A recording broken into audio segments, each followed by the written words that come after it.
The kitchen passage at Harwick Hall smelled of tallow and cooling mutton, and the girl in the gray servant's dress moved through it with the particular stillness of someone who had rehearsed each step in her mind a dozen times before attempting it in the dark.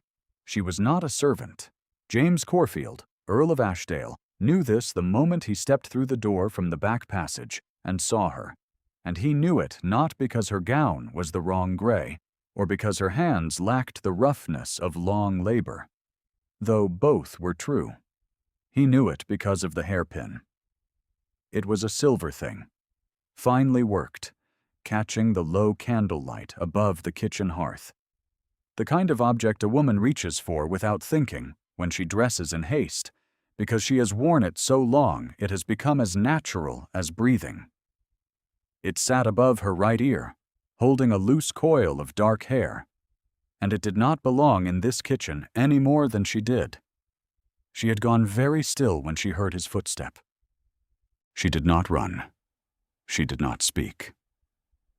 She stood at the servants' entrance with one hand on the latch and her eyes on him, and James thought, later, that it was the quality of her stillness that held him, not the stillness of a guilty person caught, but the stillness of someone who had already decided what she would do next and was merely waiting to see if she would need to do it. "Are you lost?" he said. "Or are you leaving?" A pause. The candle guttered. Outside, the cold October wind moved against the door she was holding. "I am on an errand," she said. "For Mrs. Petworth, in the laundry." It was a lie, and they both understood this. The laundry was in the opposite direction, and she was holding the door that opened onto the stable yard, and beyond it, the lane that led to the Bristol Road. James looked at her for a moment, taking in the borrowed gray dress, the market basket over her arm, the silver hairpin that was not hers to explain, and then he said nothing at all. He stepped to one side. He picked up the candle from the shelf beside him and opened his coat pocket, and she watched him take out a small leather notebook and write 2 words in it. Tear the page free and leave it on the shelf. He walked past her toward the back stair without looking at her again. She stood at the door a moment longer. Then she looked at the folded paper on the shelf. It said, "Not tonight." She did not understand it. She pressed the latch open and the cold air came in, and for 3 full seconds she stood on the threshold with the October dark before her and the warm kitchen behind, and then something she could not have named pulled her back inside. She shut the door. She turned around. The man in the dark coat was already gone. What she did not know, standing there in the borrowed gray dress with her heart loud in her throat, was that the Earl of Ashdale had already begun to pay attention. She returned upstairs slowly, through the servants' corridor, and then the back passage to the family wing, carrying the market basket she had taken as a prop. She left it on a window ledge and slipped through a side door into the hallway where the family rooms were, and she stood for a moment with her back to the wall and her borrowed gray dress against the pale plaster, and she listened to the sound of the dinner continuing above her. Voices, glass, the low, formal music of a footman's tread on the dining room floor. The whole of Harwick Hall proceeded as though nothing had happened in its kitchen 20 minutes earlier. The engagement dinner was still an engagement dinner. Sir Mortimer Fenwick was still at the table, and her uncle was still satisfied, and the world had not moved an inch. Only she had moved, all the way to the servants' entrance and back, and she had nothing to show for it except a folded paper that said, "Not tonight," and the specific cold of the stable yard still on her skin. She found the housemaid whose dress she had borrowed and returned it in the small linen room near the landing, and she put her own white gown back on with hands that were entirely steady, because she was practiced at being steady, and she smoothed her hair and touched the silver hairpin above her right ear and went back to the dining room. The footman opened the door. She went in. The conversation flowed around her arrival without a pause, the way water moves around a stone, and she sat down and picked up her fork and looked at her plate. Cecily Ashbrook was 22 years old and had been managing quietly for most of those years. Her father, Sir George Ashbrook, had been a man of considerable warmth and intermittent recklessness. He loved Cecily and her mother with the whole of his impractical heart, spent freely on their comfort, and understood almost nothing of how money worked until the final months of his life, when understanding came too late to be useful. He died in April, in the blue bedroom of Ashbrook Park, with his affairs in the condition they always were, generous in intention and catastrophic in particulars, and left Cecily and his debts to the guardianship of his brother. Her uncle, Reginald Ashbrook, was not a cruel man in any theatrical sense. He was a thorough man. He looked at the debts, which totaled £4,800, and at Cecily, who was 22 and in possession of a decent face and a reasonable education.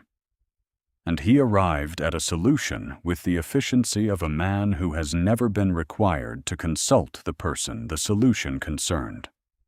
Sir Mortimer Fenwick had money. He had been twice widowed, both wives dying quietly and without fuss, which Cecily's uncle took as evidence of his steadiness. He was 54 and had a great house in Wiltshire and a subscription to exactly the right clubs, and he looked at Cecily in the drawing room at Ashbrook Park the single time they met before the engagement was proposed, and said he was satisfied with her. That was the word he used. Satisfied. As though she were a horse he had examined for soundness, the engagement dinner at Harwick Hall had been arranged by mutual friends of her uncle and Mortimer, a procedural affair, a formal public announcement of a decision already made in private rooms where Cecily had not been invited to sit. She had been told to dress well and to smile. She had dressed in her best white gown, the one that had been her mother's, and which she had remade twice at the seams, and she had sat across the long dining table from Sir Mortimer Fenwick and watched him eat with methodical satisfaction and thought a single word, clear and final. No. She had not been certain until that moment. She had told herself there were worse fates, that £4,800 was not a small sum, that her uncle was not wrong about the practical necessities.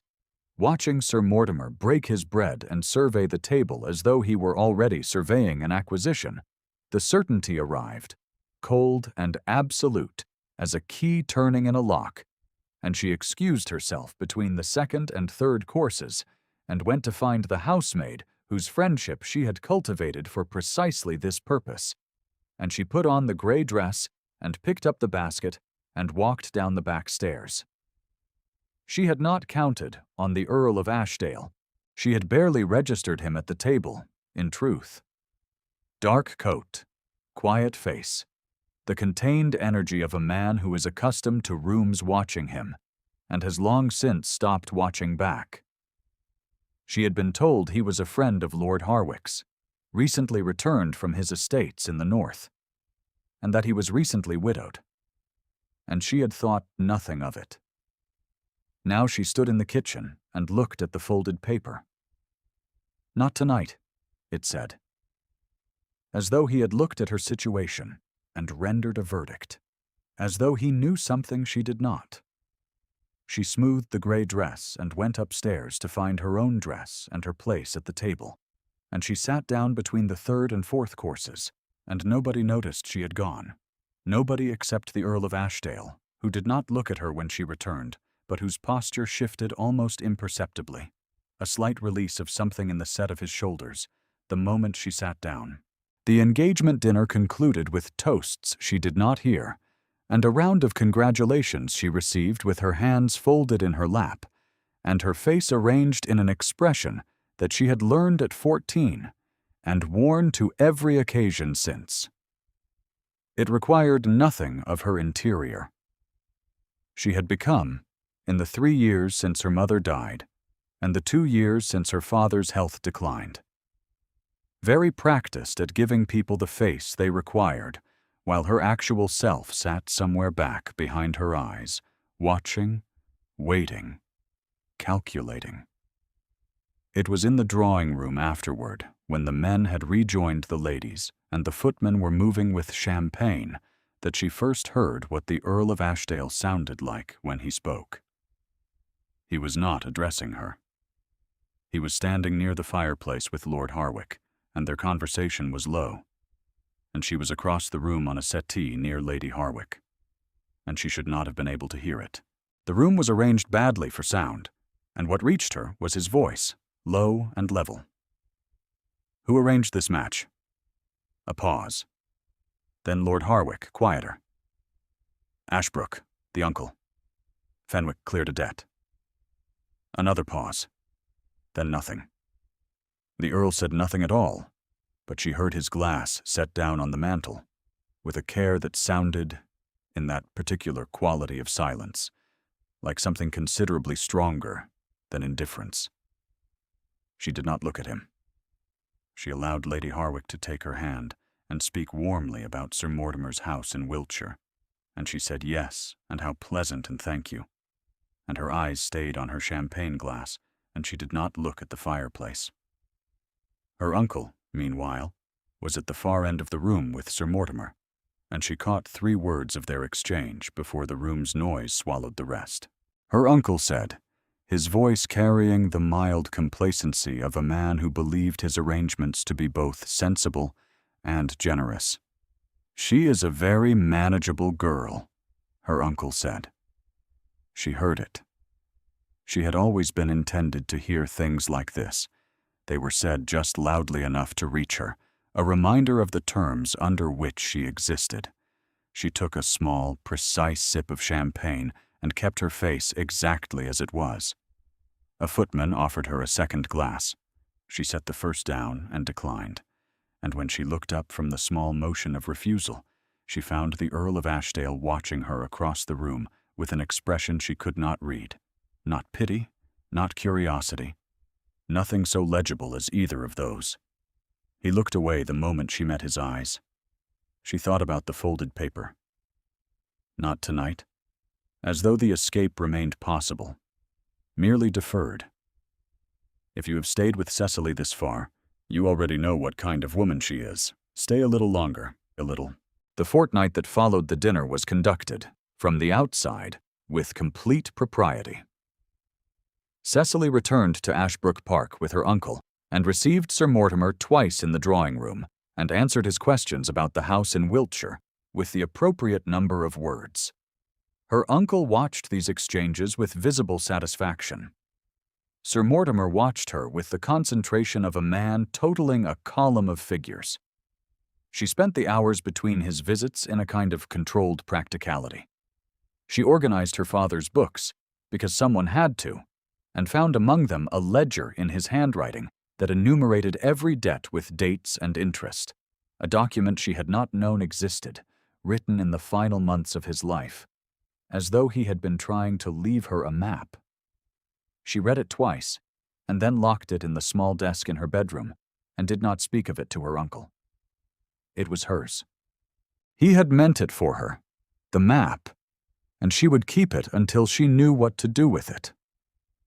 She wrote to her mother's sister in Bristol. The letter was careful and indirect, in the way of letters that might be opened before they arrived. She wrote about the autumn weather, and mentioned that she had always found Bristol pleasant in November. The Earl of Ashdale appeared in this period as a kind of peripheral fact. He was staying with the Harwicks. He rode past Ashbrook Park twice. She saw him from the upstairs window, and both times he continued without stopping. He attended the assembly at Thornton Village that her uncle required her to attend with Sir Mortimer, and he stood against the far wall for the first hour and danced with Lady Harwick in the second, and at no point during the evening did he approach her or speak to her. And yet, she was aware of him in rooms with the particular precision of a woman who has trained herself not to look at things she is not permitted to want. She knew, without checking, where he stood at the assembly. She knew when he left. She knew the exact quality of his attention from across the distance of a room, because it was different from every other quality of attention in any room. It was not the attention of assessment, Not the attention of a man calculating a woman's value. Not the attention of admiration that expects to be acknowledged. It was the attention of a man watching something he considers his own concern. She did not know what to do with this. She did not, in fact, permit herself to do anything with it, because the ground beneath her was not stable enough for that kind of footing, and she had learned not to trust ground that shifted. He arrived at the library door at Ashbrook Park on a Tuesday afternoon, having been shown in by the maid under the pretense of returning a volume borrowed from her late father's collection, and she was in the library when he came in because she had been in the library every afternoon for a week, because it was the only room in the house where her uncle did not come. He stopped in the doorway when he saw her. She looked up from her book. "I beg your pardon," he said. "I was told the library was empty." "It is not," she said. A pause. He looked at the book in her hands. It was Fordyce's Sermons, which she had selected precisely because it was the kind of book a manageable girl would be expected to read, and something moved across his face that might, in another man, have been called amusement. "Fordyce," he said. "My uncle finds it suitable," she said. He came in. He went to the shelves.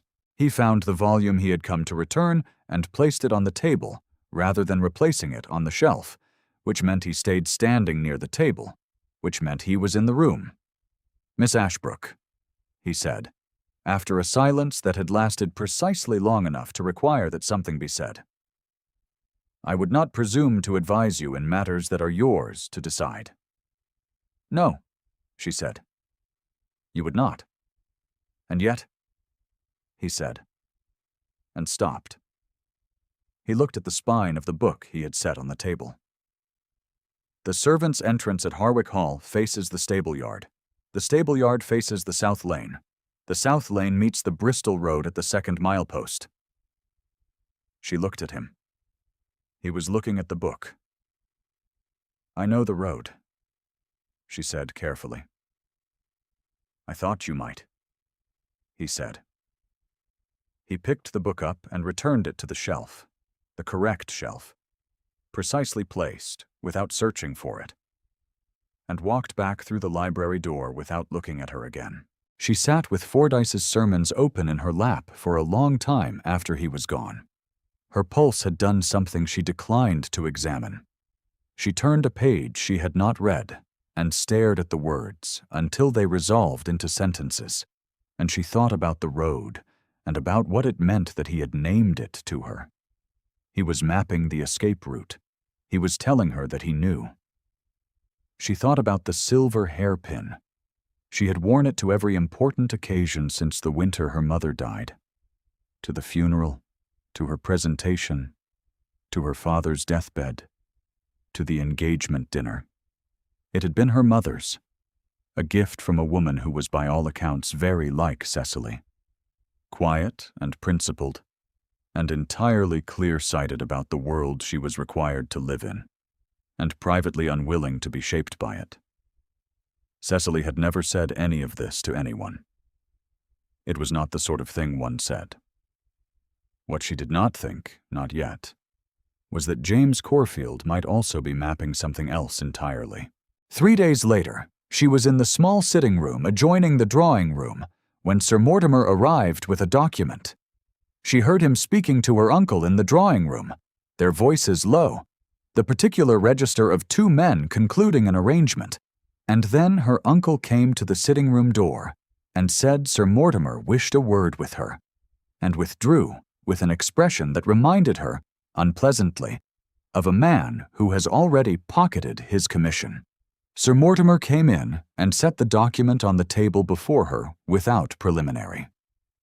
It was a deed of transfer for a small parcel of land adjacent to Ashbrook Park, her mother's land, the piece her father had held in trust for her, and there was a space at the bottom for her signature. "It is a formality," Sir Mortimer said, "before the wedding. A consolidation." She looked at the document. She looked at the space for her signature.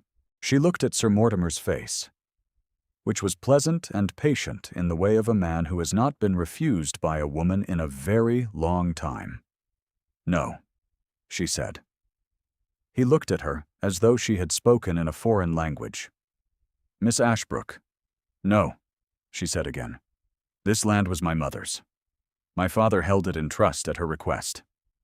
It was not part of the debt my uncle holds, and it is not mine to transfer before a marriage settlement has been properly drawn. I will not sign it." She kept her voice level. She kept her hands still on the table. She did not look at the sitting room doorway, though she was almost certain someone was standing on the other side of it. Sir Mortimer was quiet for a moment. Then he smiled, thinly, and picked up the document and folded it. "You are spirited," he said. "I have been told you are manageable.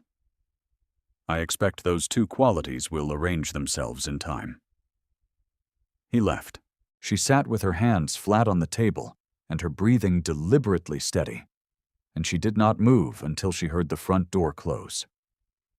In the corridor, James Corfield stood with his back against the wall and his face very still, and he had heard every word. He had come to return a second volume, or said he had if anyone thought to ask, and had paused at the sitting-room door because something in the quality of silence within had warned him, and he had stood there through the whole of the exchange and heard Cecily Ashbrook refuse a man twice her age and 4 times her social consequence without raising her voice or looking for rescue. He walked down the corridor and out of the house and rode back to Harwick Hall and did not speak to anyone that evening. He sat in the library with a glass of port and thought about a woman in a gray dress with a silver hairpin, and about the first wife he had failed, and about the particular weight of a document designed to be signed before the person signing it understood what they were giving away. His wife Eliza had signed such a document. He had not known until afterward. She had been 23 and frightened and had not told him, and he had pressed her for a child she was not ready for because he was 32 and impatient and too certain of his own right to what he wanted. And she had died in November with the child who was not breathing. And he had been standing in the corridor, and he had not been permitted to come in. And afterward they had brought him her things, and among them was the document she had signed before their wedding, a deed of settlement that had removed her right to refuse him anything, and he had held it for an hour and then put it in the fire. He had not spoken of her to anyone since the funeral. He had her portrait in his study in the north, and he covered it with a cloth in winter because the light in winter was wrong, and her face needed good light to be true. He had written to no one about this. He had simply done it, quietly, in the way he did most things that mattered. He thought about Cecily Ashbrook's hands flat on the table, and her voice saying no. And he thought about the silver hairpin. And he finished his port and went to find his solicitor, who was staying in Thornton Village. Lady Harwick's winter ball was held on the last Saturday of October, and the county came. It was a large, warm, crowded affair in the grand saloon at Harwick Hall, the chandeliers full of light and the orchestra at the far end, and the floor filling steadily from 8 o'clock onward. Cecily arrived with her uncle and Sir Mortimer at 8:30. In the white gown she had remade again at the waist, with her mother's silver hairpin above her right ear, and Lady Harwick met them at the door and pressed Cecily's hand and said, brightly, to the woman on her left, "Dear Miss Ashbrook, a very manageable girl, as I understand it, and one can see why Sir Mortimer is so entirely at ease." The woman to Lady Harwick's left laughed softly, and the conversation moved on, and Cecily smiled and said something gracious, and moved with her uncle into the room, and the musicians played a country dance, and she thought about Bristol with the clear, specific longing of a person who has been told repeatedly that what she wants is not relevant. She danced with Sir Mortimer in the first set, because she was required to, and she kept her eyes on the middle distance and her steps correct.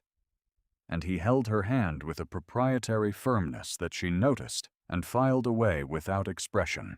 She danced with Lord Harwick in the second set, who was kind and oblivious, and with a young baronet in the third, who was too nervous to speak. Between the third and fourth sets, she stood near the column at the room's edge and breathed, and she permitted herself to look across the room. James Corfield was not dancing. He stood near the terrace doors at the far end of the room with a glass he had not touched, and she had the distinct impression he had been watching the crowd with the patient attention of a man who knows exactly what he is waiting for. When she looked at him, he was already looking at her. He did not look away. She was the one who looked away first, and she felt the heat of that small admission in her throat and did not know what to do with it, and she turned to accept a glass from a footman that she did not want. She thought about the library, and his voice saying the South Lane meets the Bristol Road at the 2nd mile post, and she thought about the sitting room, and no, which she had said to Sir Mortimer as much for herself as for any practical purpose, because she had needed to hear herself say it. She thought about standing in the kitchen doorway with the Bristol Road before her and October dark between her and every decision she had already made, and the inexplicable pull of 2 words on a shelf. She was still thinking about this when Sir Mortimer appeared at her elbow. "Miss Ashbrooke," he said, his voice carrying the deliberate smoothness of a man about to be generous. "I have a matter to share with you, and I thought this the appropriate occasion." She turned. His face was pleasant. He had the glass of champagne she had not asked for, and he held it toward her. And she took it, because refusing would require a scene she did not wish to make. "You will recall," he said, "that your uncle and I have been in discussions regarding the timing of the announcement. I had thought to wait for the new year." He paused. He looked at the room as a man looks at something he is about to own. "But I find I am disinclined to wait. You are a very manageable girl, as your uncle has assured me, and I have learned to trust my own judgment in matters of timing." She understood what was coming. She understood it 3 seconds before it arrived, and she had time to set her champagne glass on the tray of a passing footman, and to fold her hands and to arrange her face, and then Sir Mortimer raised his own glass and turned to the room and cleared his throat in the way of a man who has done this before and expects silence to follow. It followed. "Ladies and gentlemen," Sir Mortimer said, "I am pleased to share that Miss Cecily Ashbrooke has done me the honor of consenting to become my wife. We are engaged." The room responded with a ripple of approval, some genuine warmth, some polite surprise, the orchestra dropping to a murmur. Cecily stood with her hands folded and her face entirely composed and thought, with a clarity that arrived as relief rather than despair. "I have not consented. I have never consented. He has said it in front of the county, and it is not true."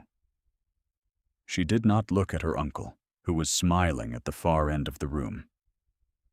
She did not look at Lady Harwick, who was nodding. She looked at the floor for a moment, gathering something, and when she looked up, her eyes found James Corfield at the terrace doors. He had turned. He was looking at her with an expression she had not seen on him before, not the careful containment, not the watchful stillness, but something else, something she could not have named, except that it looked like a man who has arrived at a decision. He set his untouched glass on the nearest surface and walked. She had heard him described as a reserved man, a quiet man, a man who kept to himself. She had no name for what she watched cross the room in 12 deliberate strides, because it was not loudness or haste or aggression. It was simply direction. He walked with the unhurried certainty of someone who has calculated every step of a route and is now executing it. And the room parted for him without being asked, and Sir Mortimer did not see him coming until he was already there. James came to stand beside Cecily. Not in front of her. Not behind her. Beside her, close enough that she was aware of the warmth of his arm without touching it. He looked at Sir Mortimer. He looked at him for a moment in the complete quiet of a man who knows the room is watching and does not require it to validate what he is about to say. "Sir Mortimer," he said. His voice was level and precise, and entirely without heat. "Miss Ashbrook is not promised to you. She is promised to me." The room stopped. Sir Mortimer's expression went through several adjustments before settling. "I beg your pardon," he said at last, with the tone of a man who does not beg anything. "You had an arrangement with her uncle," James said. He did not raise his voice. "Her uncle does not hold the deed of debt any longer. I purchased it this morning. The transaction is witnessed and recorded. Mr. Graves is present if you wish to confirm it." Near the doorway, a neat man in a dark coat stepped forward, James's solicitor, and inclined his head with the composed gravity of someone performing a function he has performed before. "Miss Ashbrook has no debt," James said. "She has no obligation, and she will marry whom she chooses, when she chooses, and on terms she has agreed to, which you have not, on any occasion, thought to ask her." The silence in the room was of a particular quality. The silence of a collective breath held. Cecily was aware of it as a physical fact, the way one is aware of a weather change in the pressure of the air. And she stood very still, and did not speak. Because there was nothing to say that would improve on what had already been said. Sir Mortimer looked at her. His face had settled into something controlled and cold. "Miss Ashbrook," he said, "is this your wish?" She met his eyes. "Yes," she said. "It is." He turned. He did not speak again. Not to her, not to James, not to the room. He handed his glass to a footman and walked to the door, and his back as he left was very straight. And no one moved to stop him. Her uncle crossed the room. His expression was the complicated expression of a man recalculating quickly. He looked at James with the wary deference one extends to a man who has demonstrated both the means and the willingness to alter one's arithmetic. "My lord," he began. "I will call tomorrow," James said pleasantly, "and we will speak with Mr. Graves about the settlement." He looked at her uncle for a moment with the calm patience of a man who has said the necessary thing, and now requires only that it be understood. "Miss Ashbrook will not be inconvenienced." Her uncle looked at Cecily. He looked at the Earl of Ashdale. He said, "Of course, my lord," in a voice that had ceased to contain any of its prior confidence, and withdrew. The room began slowly to breathe again. The orchestra started up. A footman appeared with a tray. Lady Harwick, across the room, was speaking rapidly to the woman beside her, and the woman beside her was looking at Cecily with an expression that was no longer the patronizing warmth of 20 minutes ago, but something considerably more careful. Cecily stood beside James Corfield in the warm light of the chandeliers and felt, for the first time in months, that the floor beneath her was solid. He did not say anything. She did not say anything. The orchestra played a minuet, and the crowd resumed its motion around them, and after a moment she turned to look at him. His face was calm. Not the vigilant calm of the terrace doors, but a different quality. Something quieter. Something that had, she thought, cost him something to arrive at. "You said I was promised to you," she said carefully. "I said it. We have not discussed any such promise." "No," he said. He looked at her with the directness she had come to expect of him, the quality of attention that did not look away. "I would like to discuss it, if you are willing." She looked at him for a long moment. She thought about a folded paper on a kitchen shelf that had said, "Not tonight," and about a voice naming the milepost on the Bristol Road, and about a man who had stood in a corridor and heard her refuse, and had not forgotten it. She thought about a portrait that needed good light to be true. "I am willing," she said. He offered his arm. She took it. They walked to the edge of the room and away from the lights, and the crowd parted for them again. And nobody in the room that evening spoke disparagingly of Cecily Ashbrook, and nobody called her manageable. The settlement was drawn and signed in the first week of November at Harwick Hall, with Mr. Graves in attendance and her uncle present, and notably quieter than he had been at any previous meeting. James went through each clause with Cecily before she signed anything. Not because she required assistance with the legal language, she did not, as he noted with the particular quality of attention he extended to everything she did that surprised him, but because he wished her to understand every word of what she was agreeing to, and she understood that this was itself a kind of declaration. She showed him the ledger her father had left.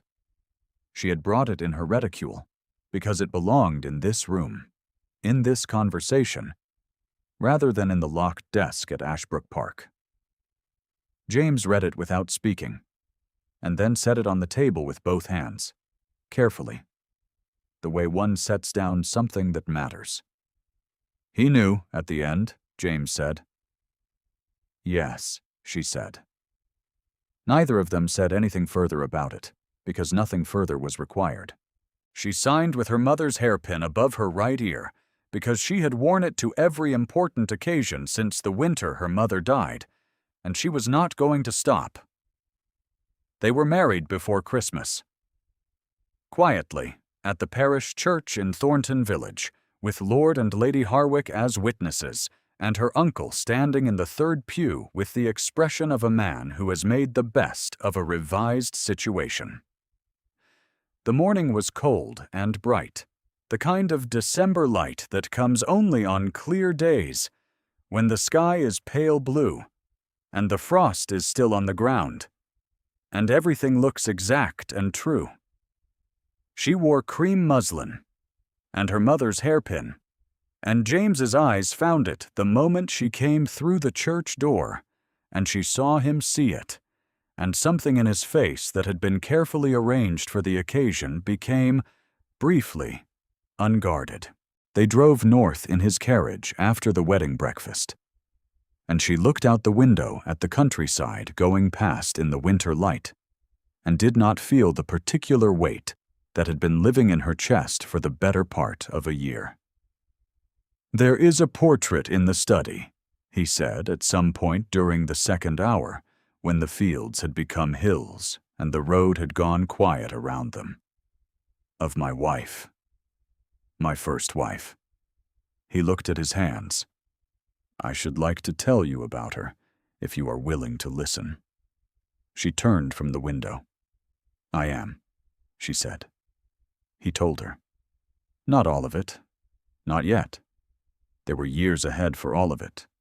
But the shape of it, the weight of it, the thing that had made him understand what she was standing in at Harwick Hall before she had fully understood it herself. He spoke quietly, in the way he did everything, and she listened without speaking. And the carriage moved north, and the afternoon light came through the glass and lay across his hands and his face. And she thought about a silver hairpin and a folded paper, and the 2 words on it, and she thought of the 2 words on the shelf, and what they had meant. He had known, even then. He was already paying attention. His house in the north was called Ashdale Park, and it was large and gray, and settled into its hillside as though it had grown there. And the housekeeper met them at the door, with a warmth that suggested she had been hoping for this for some time. There were fires in every room. In the study, the portrait was covered with a cloth, and James looked at it when they entered together. And then he looked at Cecily. And she said, without hesitation, "Take it down. Good light is what she deserves." He stood still for a moment. Then he took the cloth away. Eliza Corfield looked out from the canvas with dark eyes and a quiet expression. A woman who had been seen well once by a painter who had done his work with care. James stood before the portrait for a long time. Cecily stood beside him and did not speak. He reached out and took her hand, not the formal hand of a man escorting a woman across a ballroom. Her hand, covered by his, both of them standing before a painting in a study where the winter afternoon light lay gold and clean across the floor. In the grate, a fire settled with a soft collapse of coals. Outside, the first snow of the season had begun, falling quietly against the north window, and the hills were white. She was not manageable. She had never been manageable. It had simply taken someone paying the right quality of attention to see it. She reached up with her free hand and touched the silver hairpin above her right ear, and James looked at it. And then he looked at her. And in his face was everything the packed rooms of the season had never been able to hold. If this story has stayed with you, if you found yourself waiting at some particular moment for things to turn out right, leave a word in the comments. It means more than you know.